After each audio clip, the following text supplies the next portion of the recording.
Ah, muito bem. Bom dia, grande Ciro Gomes, querido amigo. Como vai você?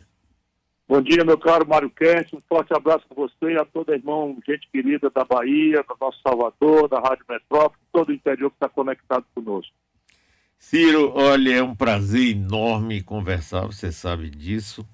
Sou seu admirador, gosto muito de conversar com você e nós estamos realmente ligados por todo o interior da Bahia. Aqui comigo estão dois jornalistas daqui da rádio, Nardelli Gomes e André Uzeda, que irão fazer perguntas também a você. Ciro, eu gostaria primeiro, dividir em duas etapas ou mais assim, essa nossa entrevista. Primeiro, seus comentários sobre o governo Bolsonaro, o momento que nós estamos vivendo e as constantes referências que você faz a ele, inclusive quando conviveram na Câmara dos Deputados. Mário, olha, eu procuro ser sóbrio e equilibrado porque nós precisamos ajudar o Brasil a sair dessa encalacrada. Mas eu tenho para mim que nós estamos vivendo a pior crise da história brasileira. E essa crise, ela tem antecedências, não foi o Bolsonaro que produziu, mas ele está agravando de forma dramática. E eu procuro sustentar essa minha reflexão pensando no futuro, pensando em a gente entender a doença para poder estabelecer os remédios corretos ou as cirurgias necessárias que o corpo do Brasil está precisando, sem o que o nosso povo vai passar uma situação ainda mais grave do que estamos. Veja, vamos a alguns números. Só do ponto de vista daquilo que mais me preocupa, a vida do povo. O Brasil tem hoje quase 15 milhões de pessoas abertamente desempregadas. Nunca houve número parecido. O Brasil tem hoje 6 milhões de pessoas naquilo que o IBGE chama de desalento, que na verdade é o desempregado que desistiu de procurar emprego. Então a gente pode perfeitamente somar 15 com 6 dá 21 milhões de pessoas que acordaram hoje de manhã, estão talvez dentro de um ônibus porque o trocador deixou ele pular a catraca porque nem dinheiro para pagar a passagem tinha, indo atrás de emprego e provavelmente voltam no fim da tarde com a boca amarga de decepção, com o filho com fome, com aluguel para pagar, com o nome sujo no SPC. Aliás, 63 milhões e 700 mil pessoas estão no Brasil humilhadas com o nome no SPC. A informalidade, ou seja, a quantidade de brasileiros que está obrigado a trabalhar sem nenhuma proteção, sem salário mínimo, sem 13º, sem direito a férias, sem cobertura para acidente de trabalho, agora e no futuro sem nenhuma aposentadoria. Se a motocicleta quebrar, ele fica 2, 3, 4, 5 dias, porque às vezes nem sequer o dinheiro tem para pagar o conserto nessa vida de informalidade que já atinge 40 milhões de brasileiros. Ora, aí nós vamos somando números que são absolutamente trágicos. O salário mínimo hoje, Mário, tem o pior poder de compra dos últimos 15 anos. E a cesta básica hoje já custa mais de R$ 600, porque a inflação, depois do esforço que nós fizemos lá atrás no Plano Real, a inflação do aluguel está em 35%. E a inflação do varejo está acompanhando isso em alguns produtos, como o gás de cozinha, como a gasolina, como o óleo diesel, que aliás subiram de novo hoje, também estão escalando a carestia, que fazia muitos anos não era um problema central para a vida do povo brasileiro. Em cima de tudo isso, uma pandemia trágica que foi enfrentada com absoluta incompetência, com hostilidade aos cientistas, com hostilidade aos governadores.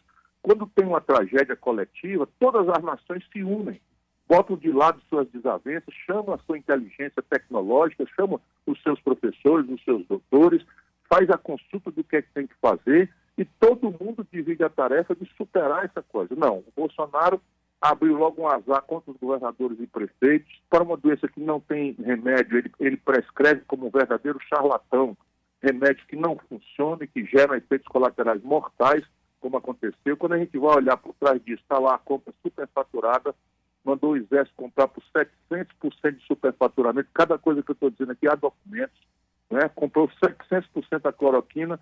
Enfim, eu não quero cansar os seus ouvintes, mas eu estou seguro de que nós estamos vivendo a maior tragédia social, econômica e política da história brasileira. Ciro, outra coisa, você sempre denunciou o peculato da família Bolsonaro, em termos duros, claros. A imprensa nunca investigou, nem eles responderam, nem te processaram Como é que é essa história, hein, Ciro? No seu programa mesmo eu fiz algumas vezes. Eu não faço isso com nenhum prazer. Eu não ganho nada disso, a não ser aborrecimento, processo. Mas eu acho que é meu dever moral, conhecendo as coisas erradas que eu conhecer, de denunciar para tentar corrigir as coisas. Então, veja, eu tive a coincidência de ser deputado na mesma época que o Bolsonaro era. O Bolsonaro foi deputado federal do baixíssimo clero, que, como a gente chama aquela turma que está ali só na fisiologia, no clientelismo, na roubalheira, que nunca deu dia de serviço para a população. E eu, contemporâneo dele, quer dizer, na época, mesma época que ele foi deputado, eu fui, e ali estava muito claro. Bolsonaro tinha 5 funcionários fantasmas que assinavam o recibo para ele botar o dinheiro no bolso. E os nomes estão lá, Mário. Talvez o aspecto da gente denunciar exatamente seja esse que você está chamando a atenção. Porque o Bolsonaro foi muito útil para uma parte do baronato brasileiro. Os super ricos, esses que estão se lixando para a vida do povo, queriam eleger um, não conseguiram, queriam eleger outro, não conseguiram, e foram com o Bolsonaro. E eles blindam essas pessoas, e corrupção que é ruim para eles é só quando é conveniente. Essa é a tragédia brasileira. Enquanto o dinheiro roubado é aquele que falta de bocado para comer do povo trabalhador do Brasil, eles não estão nem aí. Mas se o dinheiro roubado for por alguém que agora está prejudicando, né, a parte dos lucros aí, porque a economia brasileira também está isolada do mundo, com gravíssimas dificuldades, inclusive por setores exportadores que estão crescentemente sofrendo retaliações de fora, pelo desmatamento da Amazônia, pelo genocídio das comunidades tradicionais indígenas. Enfim, tudo isso está acontecendo no Brasil. E eu escrevi um artigo na Carta Capital dessa semana em que eu faço um repto, né? Porque aqui no Brasil parece que corrupção só incomoda aquela que é do adversário. Quando é do amigo que a gente tem afeto, parece que a corrupção não interessa, a gente passa pano, relativiza, como está acontecendo com parte importante hoje da sociedade civil brasileira com o Lula. Lamento dizer, mas o Lula não teve o devido processo legal. É fato isso, eu denunciei. O Moro era um arbitrário, um moralista de goela, que depois se revelou um politiqueiro corrupto. Ok, está tudo certo. Mas fazer de conta que a corrupção não entrou no elemento central do modelo de poder do PT, e isso é insultar a inteligência do povo brasileiro. Ciro, nós temos agora essa CPI da Covid, toda hora aparecem denúncias novas sobre a compra de vacinas. Antes de ontem foi uma ex-cunhada dele que abriu o bico. Você acha que isso pode levar a alguma coisa? Ou o superpresidente da Câmara dos Deputados segura o pedido de impeachment e vai empurrando aí até o fim? Olha, Mário, alguma coisa de relevante está sendo produzida na CPI durante o seu processo de acontecimento.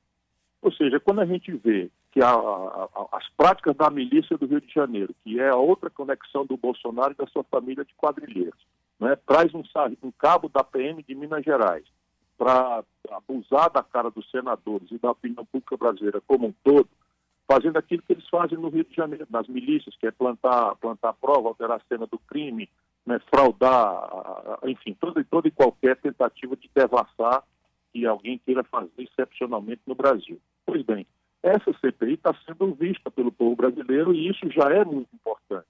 Muitos brasileiros que votaram de boa fé no Bolsonaro, que foram enganados por ele, estão tendo agora a oportunidade de ver concretamente, né, coisas aberrantes, tipo a Pfizer, uma empresa que não tem intermediários, oferece diretamente, através de 81 e-mails, vacinar preferencialmente no Brasil, porque era um grande outdoor, uma grande demonstração de eficácia dela para o mundo, ofereceu isso em agosto do ano passado, para começar a vacinar o nosso povo em dezembro do ano passado. E eles nem sequer responderam. Enquanto isso, uma empresa de fachada americana que tem 3 funcionários traficando influência com um cabo da PM. Vamos raciocinar juntos, pelo amor de Deus.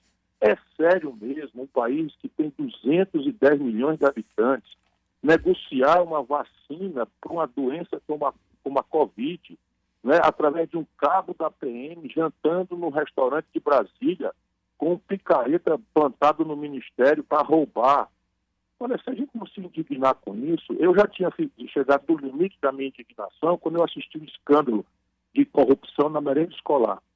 Eu achava, agora daqui para frente não é mais possível que a gente veja coisa. Agora estou vendo.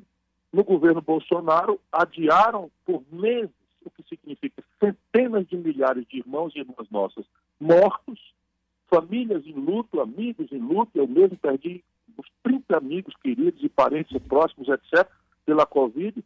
E agora a CPI está me mostrando que o jogo era de roubalheira.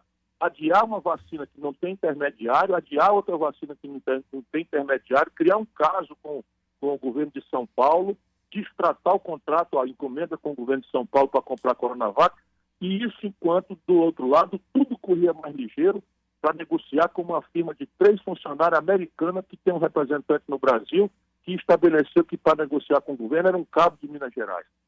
Francamente, meu irmão brasileiro, se você ainda não está indignado, alguma coisa está errada, não é mais com o Brasil, é com a sua alma, é com o seu coração que virou uma pedra. Então a CPI está prestando esse serviço, ponto. Acha que vai dar alguma coisa? Eu tenho muita dúvida. Muita dúvida mesmo, espero muito que Deus me permita morder a língua, porque o Brasil precisa passar tudo isso a limpo. Mas eu tenho muita dificuldade de ver o meu país ser moralizado por iniciativa do Renan Calheiros. Sabe? Com todo respeito, não quero criar nenhum caso, mas eu tenho muita dificuldade. Agora mesmo está indiciado pela Polícia Federal, alegando com razão que a Polícia Federal pode estar a serviço da luta política do Bolsonaro, e aí estamos nós também, a Bolsonaro, apodrecendo a confiança de uma instituição que tem um século de respeitabilidade no Brasil, ou pelo menos quase um século de respeitabilidade no Brasil, porque é isso que o Bolsonaro está fazendo, corrompendo as instituições brasileiras. Bom, por que eu tenho essa desconfiança de que não vai dar em nada? Não vai dar, do seu ponto de vista, das consequências práticas. Porque eu duvido que um relatório severo seja produzido. Se for produzido, duvido que ele seja aprovado. Se for aprovado, as consequências irão para 2 caminhos. Os crimes comuns irão para o Procurador-Geral da República, que, infelizmente, também está aí muito mais para acobertar, com todo o respeito que se deve à institucionalidade, mas não é possível calar a boca diante daquilo que tem acontecido. O Procurador-Geral da República levando o pito da ministra Rosa Weber, porque sequer se sentiu obrigado a mandar investigar, porque investigar não é condenar. Você tem uma suspeição de que o Bolsonaro recebeu uma denúncia de que estariam roubando na vacina do seu governo e não tomou providência nenhuma. O nome disso é prevaricação. Pois bem, duvido muito que o Procurador-Geral da República saia dessa posição de engavetador-geral da República, em que ele, infelizmente, se colocou, pela prática repetida de omissões e prevaricação também. E o outro crime, você já matou a charada.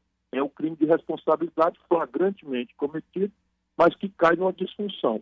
Um deputado federal, unipessoalmente, ou seja, sem consultar ninguém, sem recurso, sem prazo, sem obrigação de se explicar, senta em cima do processo de impeachment, onde 23 crimes estão qualificados, confiando de que a impunidade vai ser a garantia de que ninguém vai ver, que é o caso do Lira, que, vamos lembrar, foi eleito na esteira de um outro escândalo que o Bolsonaro libera 3 bilhões de reais com B de bola para subornar deputados e conquistar esse lugar para impedir o impeachment de andar. Só o nosso povo protestando é que vai mudar essa equação. Nós estamos conversando com Ciro Gomes, pré-candidato à presidência da República pelo PDT. A jornalista Nardelli Gomes tem uma pergunta para você, Ciro. Oi, Ciro, bom dia, tudo bem? Bom dia, Nardelli. Apesar de tudo isso que você e Mário estão conversando, sobre todas as principais bandeiras que Bolsonaro prometeu e levantou quando se candidatou, a coisa da honestidade, no meu governo não tem corrupção, já depois de eleito, a vida melhor para o povo, chegou-se a falar, Paulo Guedes, que o gás de cozinha ia diminuir de preço e pela metade do preço, hoje a gente viu, como você lembrou, aumento aí de gasolina, diesel e gás. Ainda assim, existe uma parcela da população que está fechada com o Bolsonaro e não muda de opinião, mesmo depois de todas essas camadas que vão se somando aí de denúncias de corrupção e da vida do povo não melhorando. A que você acha, a que você acredita que essas pessoas ainda continuam junto com ele?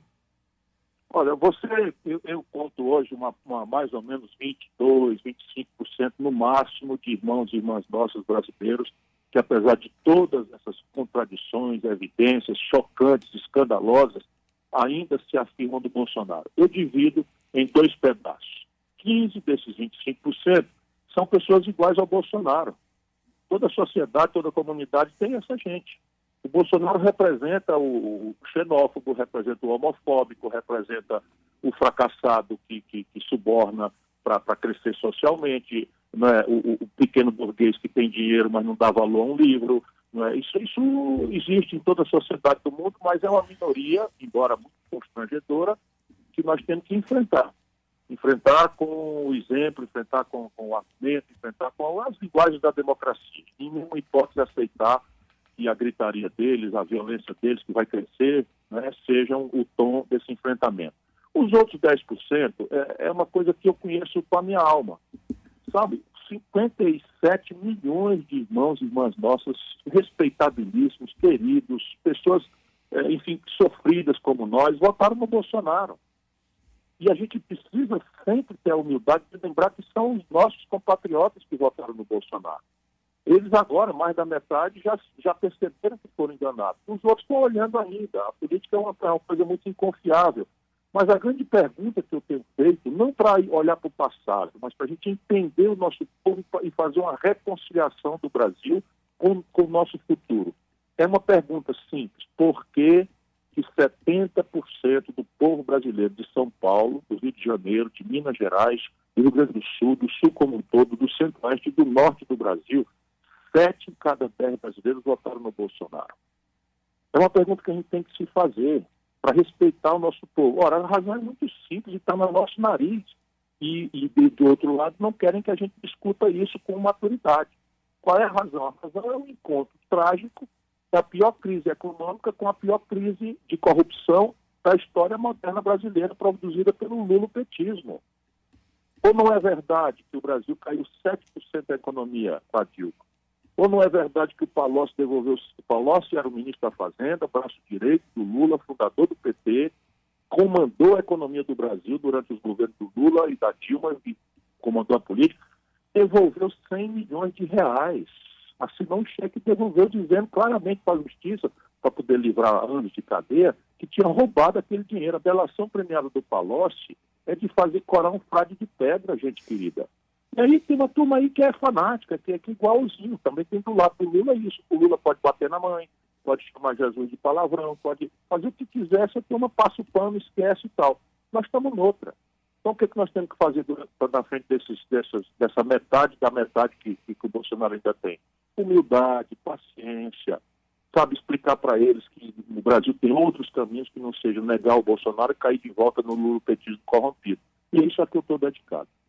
Ciro, você acha que os responsáveis principais pela eleição de Bolsonaro foi o que você chama de lulopetismo e Sérgio Moro?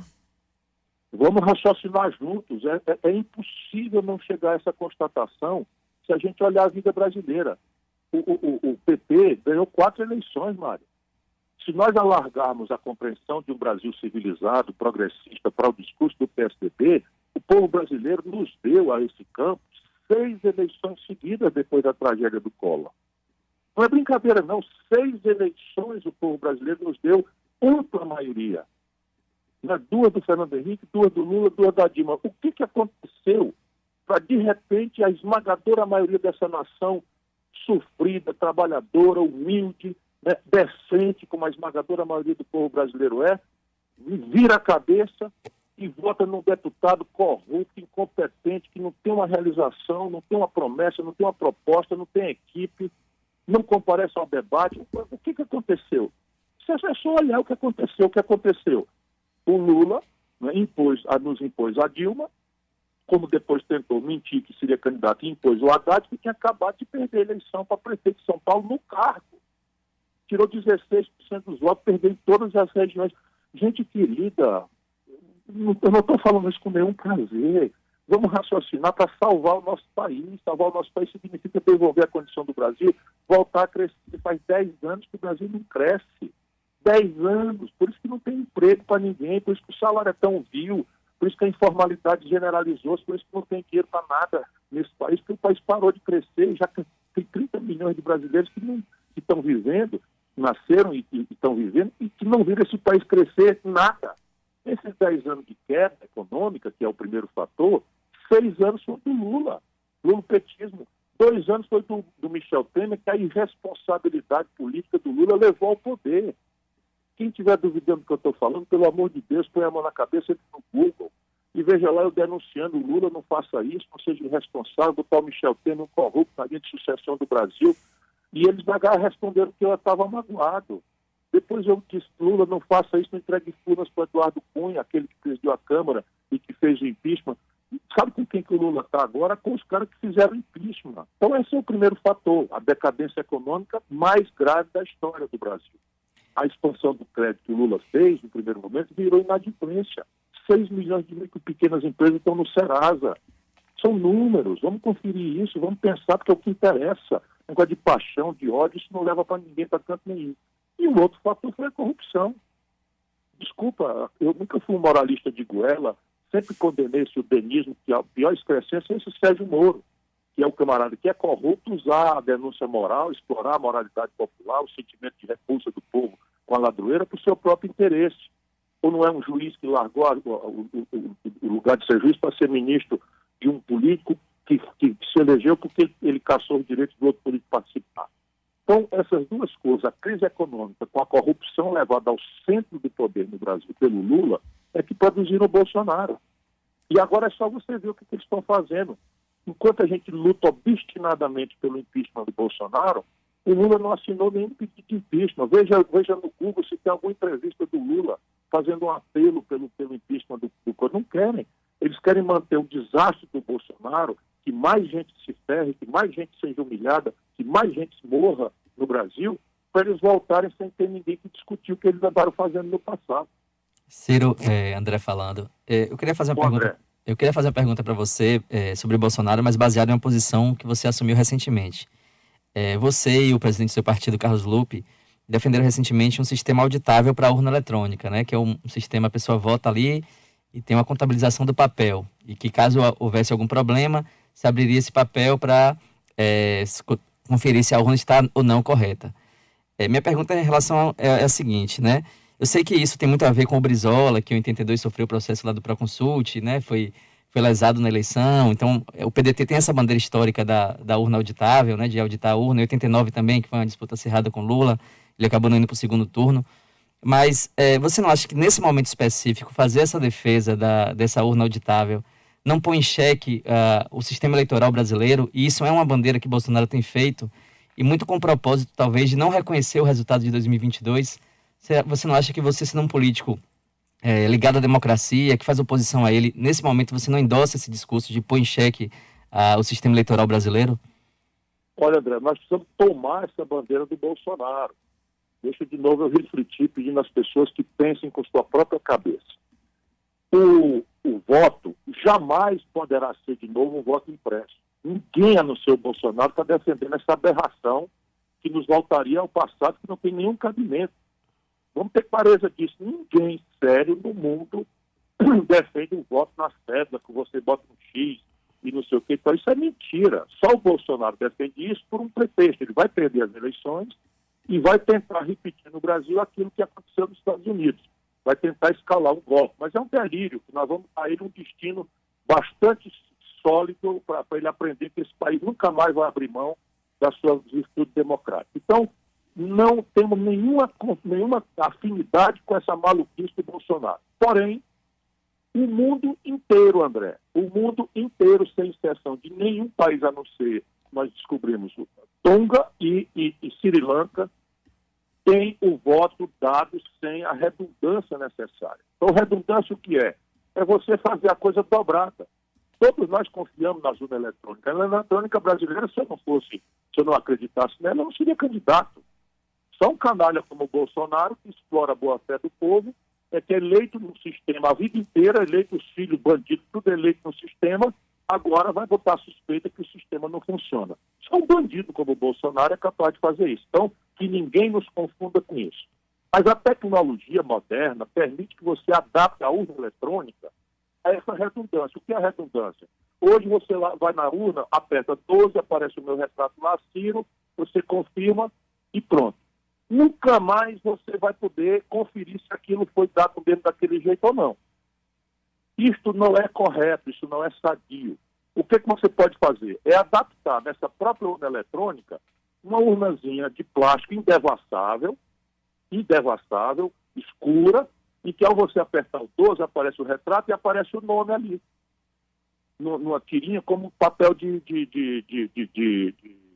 papel de essas maquininhas de cartão de crédito. Só que em vez de ser o papel que você pegar nele, o papel cai dentro da urna para ninguém nunca mais ver. E aquilo morreu ali. Ninguém vai ver. Aí amanhã tem uma suspeita, em Camaçari aconteceu, tem uma suspeita, bota a suspeita, o juiz examina, se for o caso, o juiz manda abrir a urnazinha, que é secreta, ninguém vai associar aquele voto com quem quer que seja, e conta. Ou seja, é que nem a mulher de César em Roma, diz o ditado popular. A mulher de César em Roma não basta ser virtuosa, tem que parecer ser. E se nós tirarmos esse argumento do Bolsonaro, acabamos com a brincadeira dele. A pergunta final é: qual é o problema de fazer uma redundância de maneira a tornar absolutamente insuspeita até o mais cético das pessoas no sistema eleitoral? O mundo inteiro faz isso. Ciro, eu queria agora falar com você sobre dois assuntos. Você continuamente tem chamado Lula para um debate e ele não tem aceitado, primeiro. O segundo, eu queria que você falasse o seguinte: qual o seu plano para o Brasil?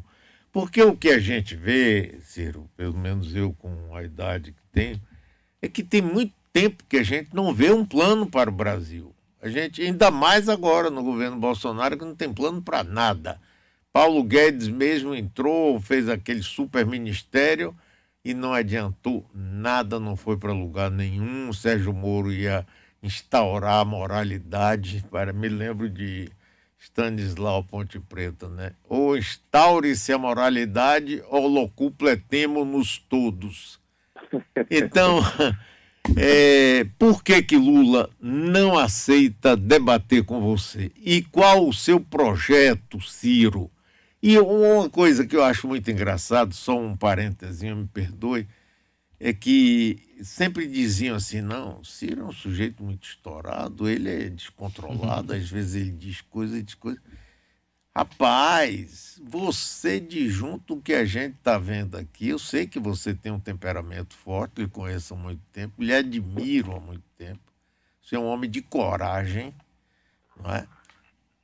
De junto da calaçaria, da baixaria, eu vou indicar você para santidade lá pelo nosso Papa. Mas diga aí, Ciro, fale dessas coisas. Você sabe, Mário, morreram 18 irmãos nossos de frio nas ruas de São Paulo.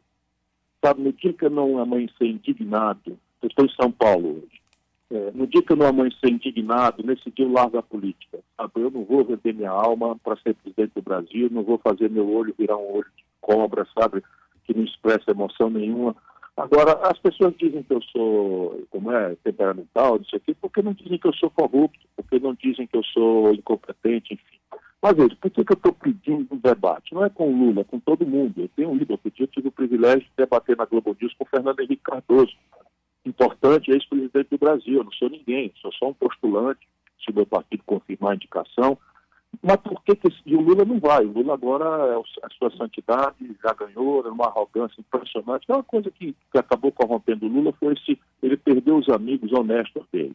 Márcio Tomás Bastos, Guxiquem, que eram pessoas que falavam as coisas concretas para ele. Agora virou um ciclo de baixo nível, de gente corrupta e gente que só diz amém, só aplaude, só bate palma para as irresponsabilidades completas dele. Mas volta aqui, por que o debate é necessário? E isso encaminha a segunda parte da pergunta, que é o projeto. Isso. É porque nós precisamos ajudar o povo brasileiro a entender a doença e propor os remédios, porque alguns desses remédios são amargos e vão mexer com interesses muito poderosos de certos setores da elite. Se o povo não souber o que está acontecendo, a gente não acha nem o caminho de entender a doença e muito menos, se você entende a doença, você não vai ter o remédio correto. Vamos concretamente aqui, vamos lá. O Brasil, entre 1930, já estou agora falando do projeto, entre 1930 e 1980, o Brasil é um dos países que mais cresceu no mundo. Agora quiseram me desmentir nisso, porque Singapura cresceu um númerozinho ali um pouco a mais do que o Brasil, etc. Mas vamos lá, o Brasil é um dos 3 países que mais cresceu dos 200 países da humanidade, entre 1930 e 1980.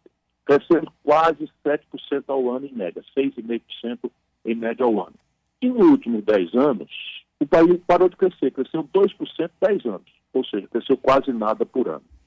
Se um país que já tem a história de desigualdade, de miséria, de falta de infraestrutura, de falta de matrícula nas universidades, de falta de atenção de saúde que funcione, de falta de atenção de segurança pública que funcione, no básico, não cresce, aumenta a população, as necessidades aumentam e a riqueza é a mesma.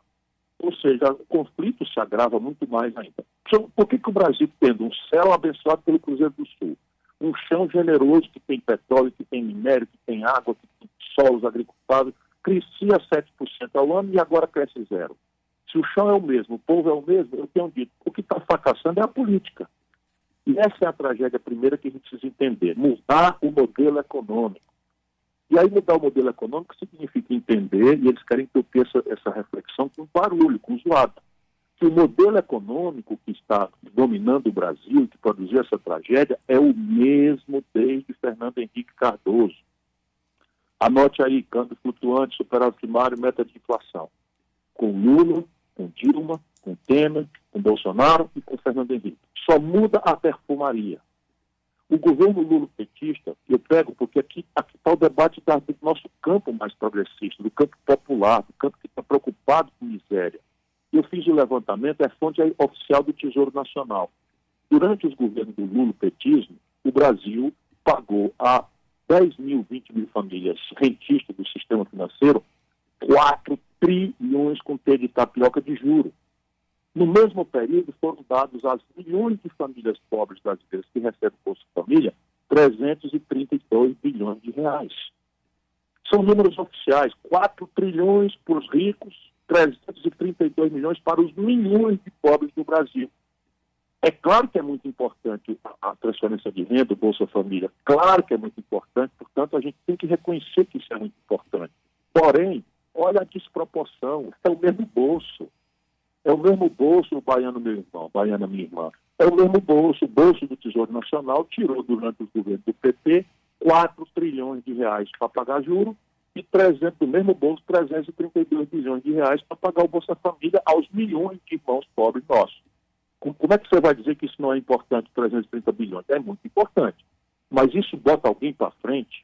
O que bota uma nação para frente é o trabalho, decentemente remunerado, protegido, é uma escola emancipadora que permite ao filho do trabalhador alcançar a vaga na universidade, alcançar, virar um empreendedor, entrar na economia do conhecimento digital. Hoje nós estamos tendo isso. Então, veja, a solução para a saúde, falta uma atenção básica de saúde e tal.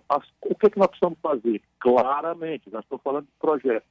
Mudar a formação dos médicos, o que significa enfrentar determinadas incompreensões, e criar uma carreira de Estado, igual um promotor. Não tem lá no interior da Bahia, não tem um promotor que começa a carreira lá e vem crescendo até chegar na capital? Sim. Também nós temos que fazer chegar o médico lá numa carreira de claro. Estado. Qual é a solução do Lula? Trazer médico de Cuba. É bom trazer médico de Cuba? É importante? Claro que é importante. Mas eu estou mostrando a diferença entre uma mudança estrutural e uma mudança que apenas, sabe, da mão para a boca, faz você ganhar uma eleição e depois todo um bocado de comida é perdido. Porque nenhuma mudança foi garantida. O Bolsonaro agora diz que vai aumentar o Bolsa Família. Pronto, isso agora vai virar política de esquerda. Então, qual é a minha ideia, Mário? A ideia é que o Brasil precisa ter um plano. Um plano significa onde é que nós estamos, quantos garotos querem ir para a universidade e não conseguem entrar, quantos mães de família, pais de família precisam de uma atenção básica de saúde, de um exame especializado, de uma consulta com tecnologia e não conseguem. Né? Quantos garotos gostariam de mudar de profissão para uma área tecnológica? Então, como é que um empreendedor jovem tem o acesso para fazer capacitação gerencial, acesso a mercado? Parece até grego o que eu estou falando, mas é o que o mundo inteiro está fazendo e nós aqui estamos condenando a estudantada brasileira a um beabá completamente anacrônico do século XIX, numa escola careta que faz uma evasão de metade dos alunos do ensino médio. Nós temos que transformá-lo em tempo integral, profissionalizante e sair com um estágio remunerado, como a gente faz no Ceará. Para mais da metade já e vamos chegar a todo mundo. Aí é o seguinte, quanto é que custa isso? É o debate que eu quero fazer, porque isso não cai do céu, nem promessa de político vale nada. Vale uma cédula de R$3, promessa de político que não vier acompanhada quanto custa e depois de onde vem o dinheiro. Aí você entra naquela parte mais chata, que é o sistema tributário, o sistema previdenciário, que é onde você junta o dinheiro para repartir a tarefa de financiar corretamente as políticas que você está anunciando. Enfim, um projeto significa, está aqui o ponto de partida, nós queremos em 30 anos virar uma Espanha, sob o ponto de vista de indicadores sociais e econômicos. Então, a renda por cabeça na Espanha é 3 vezes a brasileira. Como é que o Brasil alcança a Espanha? Tem que crescer a economia 5% ao ano, sem parar nenhum, em média. Para crescer, nós precisamos tirar os nós que estão aí. Quais são os nós? O endividamento explosivo das famílias. Então, lá se vai... O plano é muito extenso, pensa em todos os aspectos. Então, vamos lá reestruturar a dívida das famílias para ajudar o povo brasileiro a sair do SPC e restaurar o principal vetor de atividade econômica, que é o consumo das famílias. Depois vamos ajudar, vamos em socorro das micro, pequenas e médias empresas, especialmente, mas das grandes também, para reestruturar o crédito condicionado a uma retomada do investimento e a retenção do emprego formal com carteira assinada. Depois vamos restaurar a capacidade de financiamento do setor público. Então, o setor público brasileiro hoje está investindo o menor volume da história. Tem mais de 3 mil obras paradas só de infraestrutura relevante no Brasil. E aí eu faço essas coisas todas e digo por onde é que nós vamos crescer a economia do Brasil. Então, os complexos industriais, a saúde, agora todo mundo está vendo o que está escrito no meu projeto há muitos anos. O Brasil está importando até máscara de proteção individual na Covid da China. Outro dia, a China ganhou a competição para fornecer os uniformes do Exército Brasileiro. Essa licitação foi cancelada de tanta gente esculhambar. Mas olha onde nós chegamos. O Brasil está importando com dinheiro público quase 17 bilhões de dólares, que dá 80 bilhões de reais por ano, financiando com o tostão que nos falta aqui, emprego na China, emprego na Europa, emprego nos Estados Unidos. Compreende? Por nada. Isso não aconteceu com o Bolsonaro. O Bolsonaro está agravando tudo isso, mas quem desmontou a estrutura produtiva brasileira foram os governos pós-democracia. Olha o desastre. Os governos pós-democracia pegaram a indústria brasileira, que era 30% do PIB, ou seja, um de cada R$3 de riqueza era tirado da indústria, nasceu aí na Bahia o polo petroquímico de Camaçari, por exemplo, e hoje essa gente só vende, só destrói, só desmonta. Caiu de 10% do PIB a riqueza industrial brasileira. Ô Ciro, me diga uma coisa. Você chegando na presidência da República, o Congresso Nacional, esse Congresso Nacional que o Centrão, aí, essa semana eu estava até cobrando, nunca mais ouvi falar daquele general Heleno que cantava, se gritar Centrão, não pega um, meu irmão. Pois é, o Centrão foi de Fernando Henrique, de Lula, de Temer, de Dilma e agora de Bolsonaro. Como é que você conseguiria fazer mudanças sem ter que ceder pedaços importantes para políticos que usam esses pedaços para a corrupção? Mário, a sua pergunta tem a semente da resposta. Vamos pensar juntos de novo, é tudo que eu tenho pedido ao povo brasileiro. Daqui a pouco a gente vota com quem quiser, mas vamos usar esse precioso momento para amadurecer, para compreender, para debater com respeito, fraternalmente, mas com franqueza o que está acontecendo no Brasil.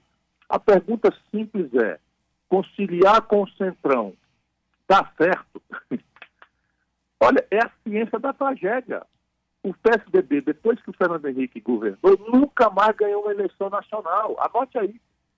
Boa parte pelo colapso econômico, ou seja, o modelo econômico destrói lideranças, e a outra parte é pelo escândalo político. Esse Ricardo Barros, líder do governo Bolsonaro, era o líder do governo Fernando Henrique. Mas então vamos adiante. Deu certo com o Lula? Caramba, o Lula foi bater na cadeia. O Lula nomeou o Roberto Jefferson, entregou o Correio para o Roberto Jefferson, o Lula entregou o DENIT para o Valdemar Costa Neto, todos condenados e presos, e o Lula, ele mesmo, a maior liderança popular do país, foi preso. Dá certo isso? Depois a Dilma conciliou com essa gente, e a Dilma foi derrubada. Depois o Michel Temer botou essa gente no centro do poder, esse Ricardo Barros era líder, era ministro da Saúde. O Michel Temer saiu pela porta dos fundos, nem disputou a reeleição, porque ele não tinha nenhuma chance, desmoralizado que foi pelo desastre econômico e pela corrupção. E essa conciliação foi citar o Centrão, e o Michel Temer foi bater na cadeia. E agora a pergunta é, o Bolsonaro está dando certo? O Bolsonaro está se desmoralizando. Esse cidadão teve uma oportunidade de ouro, a honra de receber quase 58 milhões de votos do nosso povo. joga tudo fora. E assim, e a conciliação em nome de quê? E aqui começa a minha resposta, como é que vai ser o meu governo. Meu governo é dizer para o povo, todo dia, como eu vou começar dizendo agora, eu não sou candidato a imperador do Brasil, sou candidato a presidir esse país, a servir esse país. Se na convenção, na hora própria, o meu partido me indicar, eu quero liderar uma mudança de modelo econômico e uma mudança da gestão política do país. Como é que a gente faz? Primeiro, anuncia o que você pretende fazer antes, para que o voto do povo não seja dado a uma pessoa, mas a um conjunto de ideias, porque isso estabelece um efeito plebiscitário, ou seja, o povo, quando votar em mim, vai estar votando num conjunto de propostas e ideias, e os deputados que forem eleitos vão estar sabendo de que eu fui eleito com esse conjunto de ideias. Então, isso diminui a distância daquele tipo de político que está virando esse populismo. Então, vai votar picanha e cerveja, porque o Lula, picanha e cerveja, todo mundo vai poder voltar viajar de avião. Isso tudo é mentira. Isso não aconteceu picanha e cerveja nunca no Brasil, e nem o pobre jamais entrou no avião, a não ser com 12 vezes pagando 4.000% de juro e sair todo mundo inadimplente no SPC, enfim. Mas o que eu quero dizer é isso. Primeiro, então, moderar a promessa e estabelecer uma relação com a inteligência do povo e não explorar essas paixões, esses ódios, essas mesquinharias que estão destruindo a inteligência do povo brasileiro. Segundo, avisar com todos os S's e R's. A quem o povo eleger para o parlamento é com eles que eu vou negociar. Então é preciso que a gente tenha clareza. Nenhum desses deputados está lá nomeado ou caído de paraquedas. Todos lá estão eleitos pelo nosso povo. Portanto, eles têm legitimidade derivada da sua relação com o povo. O que quer dizer, meu irmão, minha irmã, por favor, pense mais quando você for votar num deputado. Por que você vota num deputado e depois esquece o que ele está fazendo e ele vai lá e vota tudo contra o seu interesse, vota uma reforma trabalhista selvagem, vota uma reforma da Previdência estúpida, que não resolve nada e pesa em quem é mais pobre e mantém e agrava os privilégios do Brasil? Fazer isso. Mas tem uma chave depois que acontecer a eleição. É o tipo de negociação e o tempo dela. Se você bem reparar, as negociações desde o Fernando Henrique e do Lula não são para reformar o país. São para se manter no poder. São para evitar a CPI, ou seja, você se acerta com os bandidos para evitar que os bandidos apurem a sua bandidagem. Isso é um negócio, se eu não tenho um rabo de palha, e todo mundo tem que examinar, porque eu tenho que examinar todo mundo. Né? Se eu estou denunciando a corrupção, eu não posso ter uma vida suja no passado. É preciso olhar, ver de onde é que o cara vem, quem ele é. Então, enfim, é um esforço pedagógico, humilde, para ajudar a gente a aperfeiçoar a democracia. Mas qual é a chave aqui? A chave é negociar com o parlamento, tendo os governadores e prefeitos como mediadores das bases desse novo projeto nacional de desenvolvimento. E marcar o debate para reformar o país para 6 meses. E ao cabo desse grande debate, em que todos serão consultados, os partidos políticos, os deputados, com a mediação dos governadores e prefeitos, que funciona na vida brasileira, nós vamos pedir ao Congresso que ele nos dê a faculdade de mandar essas reformas ao voto direto do povo brasileiro. Já não é mais tempo, em pleno século XXI, da gente ficar praticando a democracia do século XIX. Ou, por que alguém vai aceitar no Congresso Nacional aumentar imposto para rico, para beneficiar pobre, se os ricos mandam na operação do Congresso, se essa operação for clandestina nos gabinetes de suborno em Brasília? Então tem que trazer o debate direto para o povo, como a Europa faz, os Estados Unidos faz, todo mundo moderno, democrático moderno faz isso. Então eu vou mandar 3 reformas a direto voto popular. A reforma política, a reforma das contas do sistema de impostos do Brasil, vou aumentar imposto para os mais ricos, diminuir para a classe média e diminuir bastante para a população mais pobre. Isso se faz trocando a incidência do consumo. Hoje uma cidadã que está nos ouvindo aí paga 40% de imposto na ligação de celular do pré-pago sem nem saber que está pagando. E os ricos pagam menos de 1,5% da renda deles quando a gente apura lá em cima.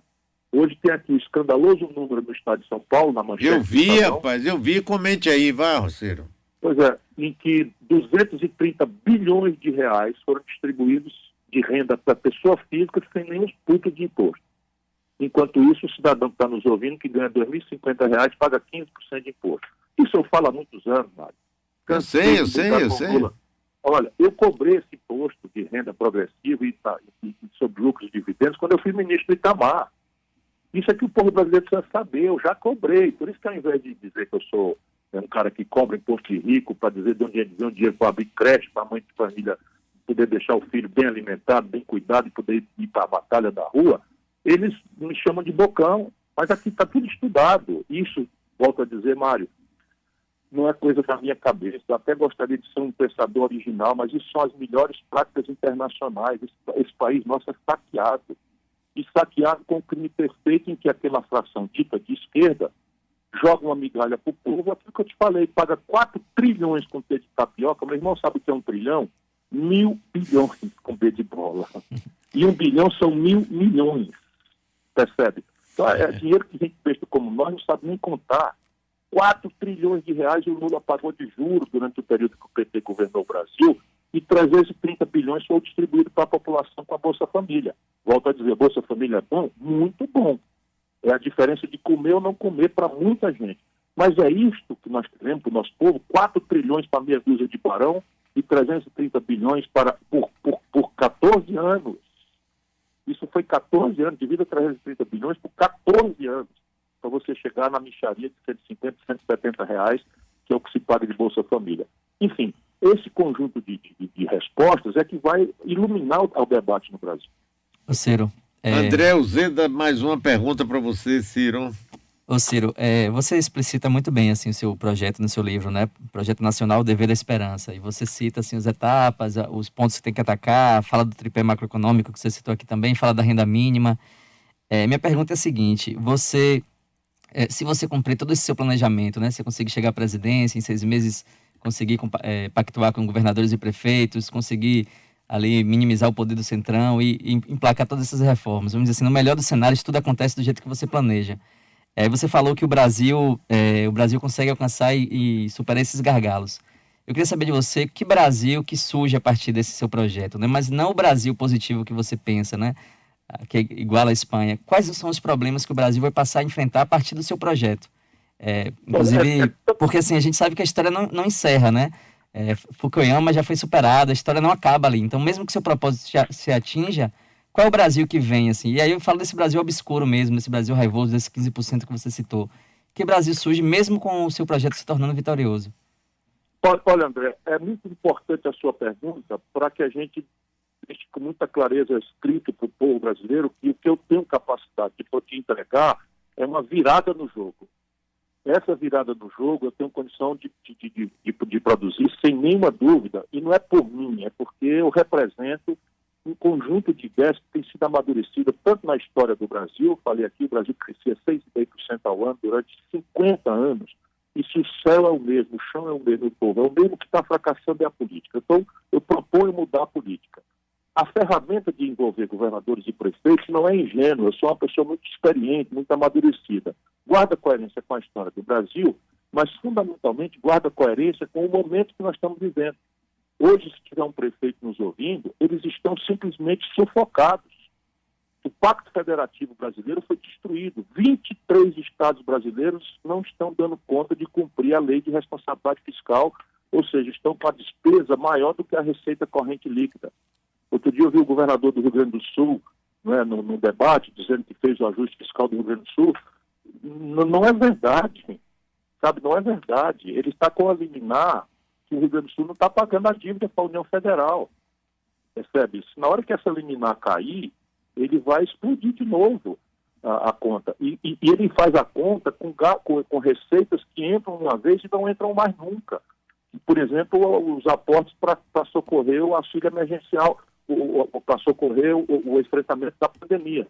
E eu não estou dando esse exemplo, senão para atestar o seguinte: 23 estados estão quebrados. Então eu não tenho a ingenuidade de que eu vou fazer um acordo com os governadores de boa fé pelos meus belos olhos, que não são tão belos assim. O que eu vou fazer? Eu vou reestruturar o Pacto Federativo. Já estudei tudo.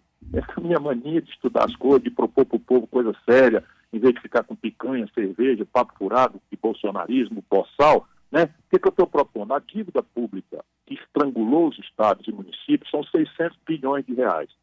4 estados pegam 80% disso. Ou seja, 400 bilhões de reais é São Paulo, Rio, Minas e Rio Grande do Sul.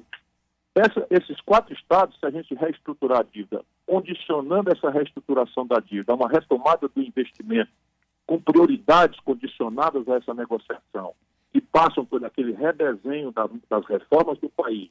Imagina, as bancadas vão entrar nisso, porque cada um desses estados terá uma folga para voltar a investir depois de 15, 20 anos de colapso. De novo, esse modelo de constrangimento do Pacto Federativo foi montado pelo Fernando Henrique e mantido e agravado pelo Lula e a Dilma. Você tem formas de apuração do endividamento do setor público que são ridículas no Brasil. Um município importante de Itabuna, na Bahia, tem capacidade, a lei autoriza que ele se endivide duas vezes a sua receita corrente líquida. Aí vai para o Tesouro com um projeto de financiamento do CARF ou do Banco Mundial para fazer saneamento básico, moradia popular, ou fazer saúde, ou fazer qualquer coisa. O Tesouro, arbitrariamente, desde o governo Fernando Henrique /Lula /Dilma, não muda nada, né? Eles pegam, reduzem isso para uma vez a receita corrente líquida. E sentam em cima e não dão aval da União.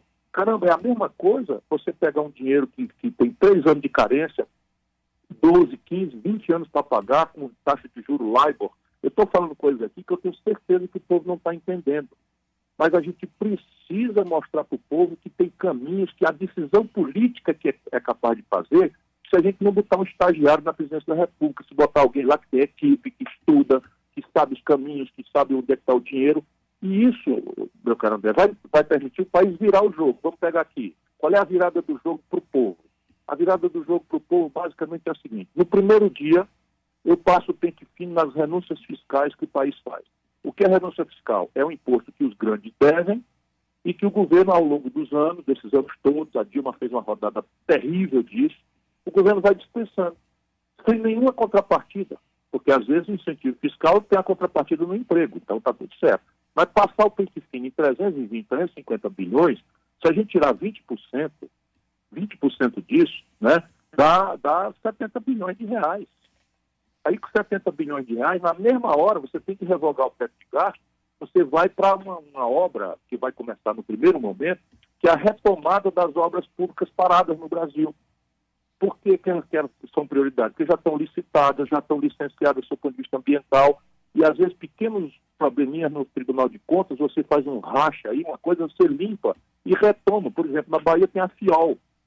Na hora que eu retomar uma obra como a FIOL, eu boto 8 mil, 6 mil, 5 mil pessoas trabalhando em construção civil. O Brasil está importando trilho. Percebe? Isso é o outro flanco. Se eu vou fazer uma encomenda pesada para concluir a FIOL, concluir a Transnordestina, fazer os ramais da Norte-Sul, etc., que é um grande plano de infraestrutura, eu tenho que imediatamente chamar a turma da arcearia brasileira e ver se eles têm capacidade de retomar a produção de trilho. Porque o Brasil está importando trilho do estrangeiro. Não tem cabimento nisso. Percebe? E assim, 17 bilhões de dólares é o Complexo Industrial da Saúde. Demora um pouquinho mais, mas não é tanto mais. O dinheiro já está aí ouvindo a conversa. O que eu vou fazer? Pegar a Universidade Federal da Bahia. Qual é o lugar mais pobre da Bahia? Porque a compra governamental me permite isso. E ela está autorizada pelo status do Brasil na Organização Mundial do Comércio. Pois bem, vamos organizar aqui uma incubadora de empresas, vamos pegar a garotada aí do setor de biologia, de química, de farmácia, ou de engenharia, sei lá o que for, e vamos incubar aqui e o governo vai comprar, a partir dos mais simples para os mais complexos. Então, francamente, máscara de proteção, o Brasil está importando, gente baiana querida, importando da China. Sabe, o Brasil sabe fazer vacina. Há 120 anos o Instituto Butantan fazia a primeira vacina no Brasil. Nós estamos agora no fim da fila, dependente de princípios ativos, que o Brasil pode perfeitamente verticalizar sua produção aqui, porque até a patente está vencida.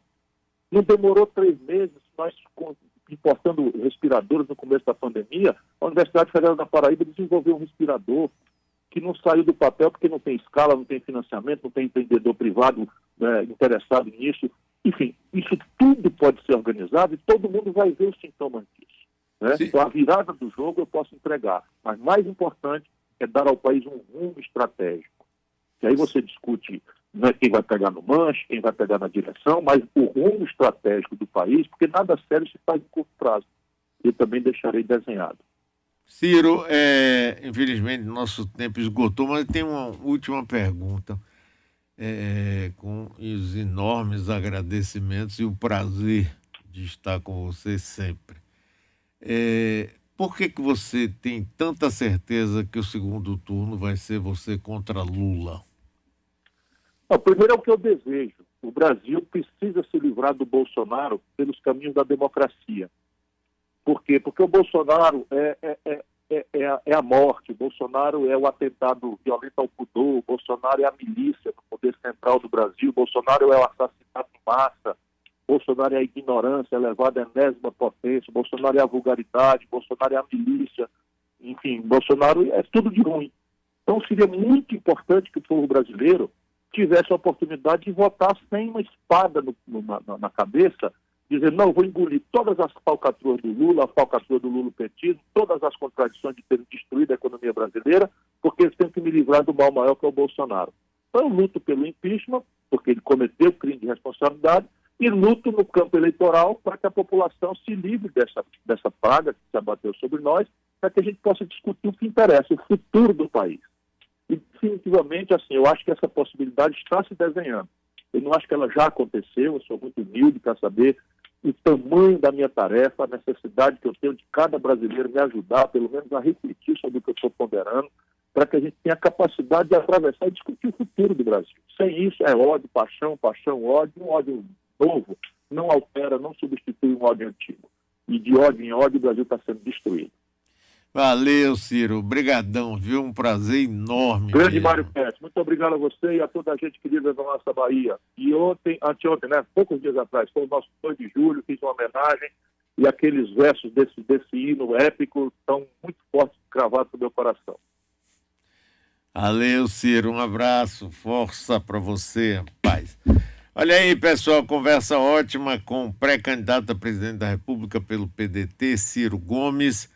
Encerre a rede, vamos ao intervalo comercial. José Eduardo chega mais tarde, a professora Malu Fontes estará aqui. Tchau, pessoal. Atenção, emissoras associadas. Desfaz-se agora a rede de rádio para a transmissão do Jornal da Bahia no ar, com Mário Gertz.